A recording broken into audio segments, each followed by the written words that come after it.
Welcome back to Arise News Hour. I'm Charles Anyegolu in London. So, as we saw earlier, the UN has met, NATO foreign ministers have been meeting, and various US and EU sanctions are being imposed and tightened.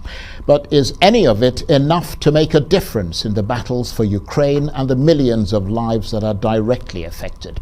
Well, to get some perspective, I'm joined now by Arise Editorial Director Nick Jennings, and also by our business correspondent Laurie Laird. Thank you very much indeed to you both. First to you, Nick. What measures can we expect from that NATO meeting? I guess it's all about making sure that Ukraine can still defend itself. Well, let's talk about Ukraine defending itself, Charles. You said at the beginning of the program that there are no NATO boots on the ground or planes in the sky. That doesn't really present the true or paint the true picture, because there are a large number of NATO trainers there, NATO advisors. A lot of former British military are there working as mercenaries, if that's the right word. There's been a steady flow, perhaps a flood of weaponry being sent into Ukraine for the last 6 weeks, including surface-to-air missiles to bring down Russian planes. And now we're hearing that the Czech Republic is sending in tanks. So there's no lack of goodwill for NATO to get as much support in there militarily for Ukraine. The big question, of course, is getting planes in the sky. And that has not been approved because NATO is still debating whether that would be the right thing to do. The question of whether it's enough, or whether it's too little, too late, we're only going to have to find out. I mean, if the Russians go ahead as they're threatening with this major offensive in Donbass, we'll have to, wait and see whether Ukraine can stand up to that, or whether, as we've seen so far, Ukraine military will outshine many people's expectations and push the Russians back. There's a lot of unknowns here. And I think the most important thing we're seeing from this NATO meeting that you mentioned, which continues tomorrow, incidentally, is we're not going to get a direct result out of it. What you're seeing is NATO planners now beavering away, not just talking about what's happening this week or next month, but resetting the whole NATO strategy for the short term, the midterm, and indeed for the long term, to stand up to Russian aggression across Europe. And Nick, just following up on what you were talking about there, about the things that are known about NATO, President Zelensky addressing the UN Security Council, calling once again for more NATO support for Ukraine. NATO, though, isn't changing its position fundamentally, is it? I mean, it wants to do what it can for Ukraine, but without getting into a full-blown conflict with Russia. Well, in many ways, people might think that by what NATO is doing in terms of putting weapons in there is, in fact, confronting Russia. The last thing the West, the last thing the world wants is a full-on Third World War. We've talked about the dangers of, or the Russians have talked about the dangers of this escalating into a nuclear crisis. Quite clearly, nobody wants that to be the net result of NATO going in and supporting the Ukrainians with more weapons and with airplanes and things like that. Talking about air support, it's not unknown for NATO to use air support. I'm going back now a number of years to the war in the Balkans. In fact, when NATO sent jets in to bomb Serbia, to bomb the capital of Serbia, because they felt that the war that was going on between the Serbs and mainly the Kosovans was a threat to security in the region. Now, if what's going on in Ukraine right now isn't a threat to security in the region, namely Europe, I don't see what else is. So there is really wriggle room if NATO really wanted to put planes in the sky. But of course, they don't want to do that because they'll come into direct contract with Russian jets. And they don't want the conflict to escalate. But there's no doubt this conflict is going to continue for a lot longer than the few short weeks that President Putin thought at the beginning.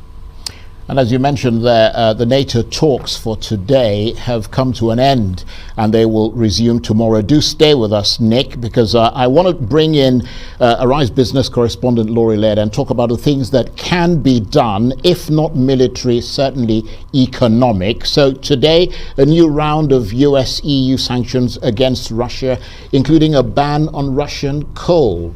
Still being talked about. Still Tell being us talked more. about. And Charles, if there's a feeling of frustration and futility about the limits of which, excuse me, Charles. Sorry. I'm not ill, I swallowed wrong. The limits of military action. There's also the same feeling with economic action. Please forgive me. Yeah. Do you want to take a minute and get your breath back? I'm with you there. Okay. And as you mentioned, the EU is talking about banning energy imports from Russia, coal, gas, oil. Right. But nothing has happened yet. Okay, I'm going to give you a minute to get your breath, and I'll go back to Nick. Nick, we were talking about there just economic action, but the military side still elusive to some extent. President Zelensky saying yesterday that the UN Security Council exists, but that security in the world does not. Something of a verbal swipe at the UN organ. Is this something you think that council members are taking note of? Well, it wasn't just President Zelensky. I thought the representative from Kenya gave a very, very damning assessment of where the UN stood and how incompetent or ineffectual it was in dealing with this crisis. But going back to the threat that we were talking about a short time ago, the threat of this disintegrating into a much wider conflict and the threat of a sort of third world war, etc. I think the thing that could nudge this over the edge as far as NATO's direct involvement in the situation in Ukraine, putting boots on the ground, putting planes in the sky, could really depend upon how bad this humanitarian crisis, in terms of the tragic deaths and the devastation of innocent civilians, if that continues. We heard Boris Johnson a short time ago talking about how this is not very far short of genocide. And if there were to be an assessment that actually what the Russians are doing is pretty much tantamount to genocide, I think NATO will have very little option other than to get much more involved in this, Charles. Okay, stay with us, Nick. Let me go back to ARISE business correspondent Laurie Laird, who has now, I am assured, recovered from her coughing fit. But you were telling us about this new round of US-EU sanctions. Well, let's look at the EU sanctions, because the US was a little bit anodyne. A couple more sanctions on banks, a couple of sanctions on people close to President Putin, Sergei Lavrov, the foreign minister. What's very interesting here, though, what is not happening out of the EU. We were promised a full array of sanctions, well, full array except for on gas, but sanctions on oil, sanctions on coal, confidently predicted these would happen today. The EU is still meeting absolutely nothing from them. Now, we heard from Charles Michel, the head of the European Council earlier. He said sooner or later we're going to have to ban Russian gas, but clearly they're not going to do it now. And to put this in perspective, how important Russian gas is to the European Union, 35 billion. That is the energy bill to Russia since the war started. What is the funds pledged to Ukraine? 1 billion. That shows you how reliant the Union is on these energy imports. Laurie, for the moment, thank you very much indeed. But we will get back to you towards the end of the program for more business news. And of course, thank you very much indeed to ARISE Editorial Director Nick Jennings.